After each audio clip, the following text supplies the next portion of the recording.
Yes, students, we will start with chapter number 22, Chemical Coordination and Integration. One day in school, I talked about biomolecules, but अब मुझे ऐसा लगता है कि after Diwali अगर buses की फैसिलिटीज़ हैं तो सारे बच्चे आएंगे स्कूल में, तो आई वांट कि हम वो क्लास में करें सारे face to face, because very important and very useful for your you can say further studies. So chemical coordination and integration, that means we will talk about hormones here. In class 10 we studied about and the endocrine glands कौन सी होती है जिन पे duct नहीं होती and they directly secrete their substance into the we can say blood, और वो फिर किसी डिस्टेंट ऑर्गन पे जाके वर्क करता है, लेकिन यहाँ पर डेफिनेशन उसकी थोड़ी सी क्या होगी, अलग होगी. तो very first question is why we need to this chemical coordination system, क्योंकि हमारे पास पहले से ही दूसरा सिस्टम है that is neural system. So chemical coordination system क्यों जरूरी है, उसके लिए हम कह सकते हैं because if we talk about neural control and coordination system, तो वो क्या है, फास्ट है बट शॉर्ट लिव्ड है. ओके. एंड सेकेंड थिंग के नर्व सेल है वो हर एक सेल तक नहीं पहुंच पाती. That means if we talk about we can say this is the epithelial tissue, तो एपिथेलियल टिश्यू तक जो नर्व सेल है वो नहीं होती, उसकी नर्व एंडिंग नहीं होती. ओके. एंड उसके बाद हम ये कह सकते हैं कि each and every cellular function है उसको कॉन्टिन्यूसली हमें रेगुलेट करना होता है, but this process is short lived, तो वो उसमें काम नहीं करेगा. तो that means we want some chemical substance और सम अदर थिंग्स जो क्या करे, कॉन्टिन्यूस वर्क करे और ईच एंड एवरी सेल तक वो पहुंच सके. तो we can say the from the endocrine gland वो ब्लड डिफ्यूज करता है इन एपिथेलियल सेल्स के पास भी. Okay. In our body there are two kinds of neural system body. So in class 12 we have studied the definition of hormones, that means the chemical substance which are secreted by the endocrine glands. They are the ductless gland and they directly pour their substance into the blood and they function on a distant organ, किसी दूसरी जगह जाके वो काम करते हैं. Okay. अब देखो यहाँ पर क्या डेफिनेशन कि हार्मोन है वो they are the non nutrient chemicals है, that means they are not take part in the nutrition system like carbohydrate fat protein जो भी है वो सारे के सारे किस में पार्ट करते हैं, न्यूट्रिशन में. But hormones are non nutritive chemicals हैं, ये ध्यान रखना है. Which act as intracellular messenger. Intracellular messenger का मतलब क्या है कि विद इन द सेल वो आपस में क्या करते हैं, मैसेज को ट्रांसफर करते हैं one cell organelle to another cell organelle, one part of cell to another part of cell. And third they are produced in trace amount. तो तीन चीजें हैं जो आपको ध्यान रखनी है. पहला क्या है, नॉन न्यूट्रिएंट केमिकल्स हैं. सेकंड इंट्रासेलुलर मैसेंजर का काम करते हैं. And third they are secreted in trace amount. अब इस डेफिनेशन से क्या होगा कि अर्लियर जो हमारे पास डेफिनेशन थी with respect to endocrine glands, तो उसमें क्या स्पेसिफिकली एंडोक्राइन ग्लैंड्स आ जाती है, लेकिन अगर हम यहाँ हार्मोन्स की बात करें so that means some other organs are there which also secrete hormones but they are not endocrine glands like heart. ANF हमने पढ़ा था in the regulation of kidney. ANF hormone है या वी कैन से factor है, secrete करता है, तो वो किसकी कैटेगरी में आएगा, हार्मोन्स की कैटेगरी में. तो ये डेफिनेशन है, hormones are non nutrient chemicals which act as intercellular messenger and produce in trace amount. ये glands as well as some other organ जो केमिकल सब्सटेंस सिक्रीट करता है उनको भी क्या करता है, ये उसमें ऐड करता है. तो we can say there are different kinds of endocrine glands. तो वेरी फर्स्ट जो एंडोक्राइन ग्लैंड है that is hypothalamus. Hypothalamus we have studied in the parts of brain. तो वहां हमने देखा था कि there is a forebrain का एक फर्दर पार्ट है that is known as diencephalon. अब ये डाइनसेफेलॉन वहां पर था नहीं उस चैप्टर में. तो forebrain, after forebrain there is diencephalon. फिर डाइनसेफेलॉन के साथ हमारे पास क्या पार्ट है, हाइपोथैलेमस. ओके. तो in hypothalamus there are special kind of cells, they are known as neurosecretory cells and these cells are known as nuclei. तो ये जो न्यूरोसिक्रेटरी सेल्स है ये हार्मोन सिक्रेट करती है. Here the function of hypothalamus is only concerned with the hormones, not neural function हम यहाँ पर नहीं कर रहे हैं. that means we are talking about the hormones. okay. hypothalamus के और भी अलग काम है. तो this hypothalamus actually control the functions of pituitary gland. अब ये दो तरह के हार्मोन सीक्रेट करता है, एक वो जो रिलीजिंग हार्मोन होते हैं, that mean they promote the secretion of pituitary gland, and second are the inhibitory hormone, that mean they inhibit the function of pituitary gland और सीक्रेशन ऑफ पिट्यूटरी ग्लैंड। तो इसमें हमारे पास एक हार्मोन आता है that is known as GnRH। GnRH mean gonadotrophin, Gn mean gonadotrophin, then R releasing H hormone, gonadotrophin releasing hormone। That means ये वो हार्मोन है जो गोनेड्स पे जाके कहीं आगे एक्ट करेंगे, यानी कि गोनेड से जो गोनेड के लिए रिस्पॉन्सिबल जो हार्मोन्स है they are FSH and LH, follicular stimulating hormone and luteinizing hormone, वो सिक्रेट करता है पिट्यूटरी ग्लैंड। तो उनके लिए उनको रिलीज कौन करेगा, किसकी हेल्प से होगा, इस GnRH की वजह से। तो दैट मीन जो GnRH है वो स्टिमुलेट करेगा पिट्यूटरी ग्लैंड को। This is the anterior pituitary gland, ये आगे डिस्कस करेंगे what do mean by anterior pituitary gland. तो वो स्टिमुलेट करेगा synthesis and release of gonadotrophin। So there are two gonadotrophin, one is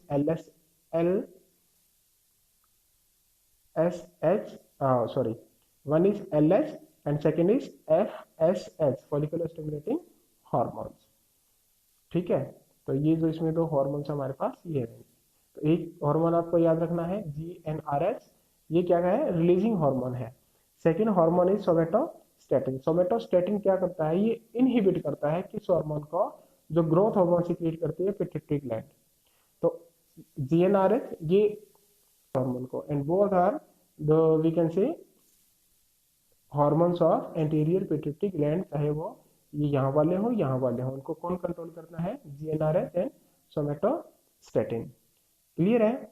अब देखो there is a link between hypothalamus and pituitary gland. अब क्या है, here is the hypothalamus, here is the pituitary gland. अब hypothalamus से एक portal system के through, if you remember we have studied hepatic portal system, के intestine से blood पहले लिवर में जाता है, तो वहां पर क्या है, एक पोर्टल सिस्टम अलग से। तो यहाँ पर एक पोर्टल सिस्टम है, उस पोर्टल सिस्टम के थ्रू ब्लड जाएगा, ये ब्लड जाएगा वो हाइपोथैलेमस टू पिट्यूटरी ग्लैंड, और ब्लड के अंदर क्या है, हार्मोन्स है। तो वो सारा जो हार्मोन्स है यानी कि हाइपोथैलेमस के हार्मोन और सारे किसमें जाएंगे, पिट्यूटरी ग्लैंड में। तो हमें ये ध्यान रखना है, releasing hormone, inhibitory hormones, releasing में GnRH है, सोमेटोस्टेटिन है, इनहिबिटरी का। क्लियर है यहाँ तक।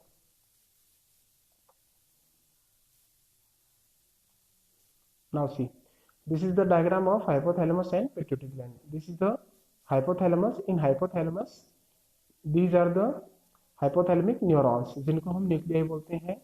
ये इसकी सेल बॉडी होगी और इसका क्या हो गया, नर्व एंडिंग हो गया। तो देखो हाइपोथैलेमस से ब्लड है वो किस में आएगा, पिट्यूटरी ग्लैंड में आएगा।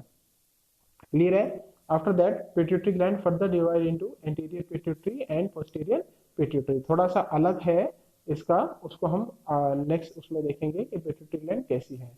यहाँ पर एक ध्यान रखना है कि this pituitary gland is covered by a we can see एक स्कल, उसकी कैविटी में प्रेजेंट होती है, बोनी कैविटी में, and the name of this bony cavity is known as sella turcica. Okay, और एक स्टॉक होता है जिसके साथ ही हाइपोथैलेमस से जुड़ी होती है। तो यहाँ पर वो स्टॉक है, और ये जो क्या है, बोनी कैविटी है जिसका नाम है सेला टर्सिका। तो ये ध्यान रखना है। Clear. So this is the structure of hypothalamus and pituitary gland. Now see the different parts of pituitary gland, and we can say the different kinds of hormones secreted by pituitary glands.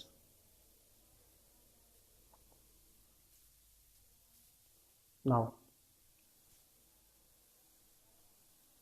this pituitary gland is located in a bony cavity that is known as sella turcica, और ये attach होती है hypothalamus से with the help of a stalk. Now, there are two parts of this pituitary gland. One is known as adenohypophysis and other is known as neurohypophysis. This adenohypophysis further divided into, we can see two parts. One is known as pars distalis, also known as pars nervosa, और इसको हम बोलते हैं posterior pituitary gland। तो ये posterior है तो कोई anterior भी होगी, anterior बोलते हैं pars distalis को। अब इसमें क्या प्रॉब्लम है कि जो pars intermedia है वो pars intermedia ऑलमोस्ट मर्ज है विद pars डिस्टेलिस के साथ, तो इसलिए कई बार इनको कंबाइंड ही दोनों को या एडिनो हाइपोफाइसिस को ही एंटीरियर पिट्यूटरी ग्लैंड बोल देते हैं। ये ध्यान रखना है, पॉइंट है जो। क्लियर है? ये नीचे इस डायग्राम में भी दिखाया हुआ था, नीचे वाले डायग्राम में कि कैसा है। तो जो पास डिस्टेलिस है उसके हार्मोन है also known as anterior pituitary gland, उसके हार्मोन है growth hormone that is GH, then PRL ये प्रोलैक्टिन है, टीएसएच है ये थायराइड स्टिमुलेटिंग हार्मोन है, ये एसीटीएस है ये एड्रिनोकॉर्टिकॉइड्स का हार्मोन्स है। तो एड्रिनल है वो किसी लिए है, किडनी के लिए, तो किडनी पे जाके एक्ट करेगा। उसके बाद में एलएच है, एफएसएच है, ये दोनों मेनली क्या है, गोनेडोट्रोफिन्स है। तो जो किस पे जाके एक्ट करते हैं, टेस्टिस पे एंड ओवरीज पे। तो आपको सिर्फ ये हार्मोन्स याद रखने हैं, इनके फिर कोमुलेटिव फंक्शन आएंगे, पता चल जाएगा कि जो ग्रोथ हार्मोन है वो ग्रोथ के लिए रिस्पॉन्सिबल है। प्रोलैक्टिन, लैक्टिन वर्ड आया लैक्टोज से, लैक्टोज मीन मिल्क, तो वो किस पे काम करेगा, मेमोरी ग्लैंड पे जाके काम करेगा। टीएस ये थायराइड स्टिमुलेटिंग हार्मोन है, थायरोक्सिन स्टिमुलेटिंग हार्मोन है, तो वो किस पे रिलेटेड होगा, थायराइड ग्लैंड से। देन एसीटीएस है ये किडनी से रिलेटेड होगा, यानी कि किडनी के फंक्शन को कैसे आगे ट्रिगर या कंट्रोल कर रहा है। एलएच एफएसएच ये क्या है, गोनेडोट्रोफिन, ये किस पे जाके एक्ट करते हैं, इनका जो फंक्शन है वो होगा टेस्टिस और ओवरी। पार्स इंटरमीडिया का एक ही हार्मोन है जिसका नाम है MSH, मेलानोसाइट स्टिमुलेटिंग हार्मोन। तो मेलानोसाइट है ये बॉडी की स्किन का कलर डिसाइड करता है। देन जो पास नर्वोसा है उसको पोस्टीरियर पिट्यूटरी बोलते हैं, ये स्टोर करती है और रिलीज करती है। एक्चुअली इसके जो हार्मोन्स हैं वो हाइपोथैलेमस में बनते हैं, बट वो हार्मोन्स आगे जाके किस में स्टोर हो जाते हैं, न्यूरोहाइपोफाइसिस में या पोस्टीरियर पिट्यूटरी ग्लैंड में। तो हम उन्हीं का कंसीडर करते हैं कि ये पोस्टीरियर पिट्यूटरी ग्लैंड के हार्मोन है। तो इसके दो हार्मोन है, one is oxytocin and second is vasopressin. Vasopressin also known as ADH, ये हमने पढ़ा था किडनी के रेगुलेशन में। ADH mean anti diuretic hormone. Body में जब एक्सेस वाटर लॉस हो तब ये एडीएच काम करता है, बॉडी का जो वाटर का रीएब्जॉर्प्शन है वो इंक्रीज कर देता है। वेसोप्रेसिन क्यों बोलते हैं, वेसोकॉन्स्ट्रिक्शन का काम करता है। वेसोकॉन्स्ट्रिक्शन ज्यादा होगा, जीएफआर इंक्रीज होगा, जीएफआर इंक्रीज होने से क्या होगा, जो फिल्ट्रेशन रेट इंक्रीज होगा, उसके बाद में जो एडीएच वाला जो काम है वो क्या करेगा, वाटर को रीअब्जॉर्प्शन है वाटर का वो ज्यादा करेगा। तो वाटर में, बॉडी में वाटर की स्कैरिसिटी नहीं होती या कमी नहीं होती। ऑक्सीटोसिन है ये मसल कॉन्ट्रैक्शन में हेल्प करता है at the time of labour pain, और we can say at the time of parturition, जो बर्थ ऑफ बेबी होता है उस टाइम इस हार्मोन का वहां पर काम है। तो ये हार्मोन्स है, चाहे वो एलएच है, एफएसएच है, ऑक्सीटोसिन है, इनका डिटेल फंक्शन है हमारे पास क्लास 12 में। ठीक है, थोड़ा सा इसको आगे और डिस्कस करेंगे इन रेस्पेक्टिव ग्लैंड के साथ जहाँ पे ये जाके एक्ट करते हैं। तो आपको अब आगे क्या ध्यान रखना है, ये टेबल एज सच आपको लर्न करनी है।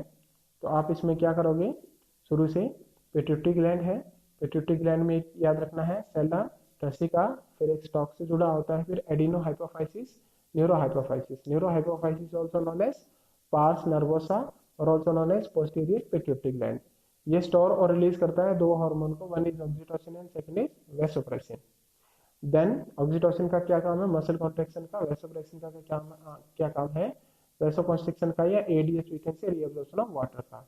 एडिनो हाइपोफाइसिस है, पास डिस्टलिस है और पास इंटरमीडिया है। इंटरमीडिया में आपको ये ध्यान रखना है कि this is the almost merge with the pass distalis.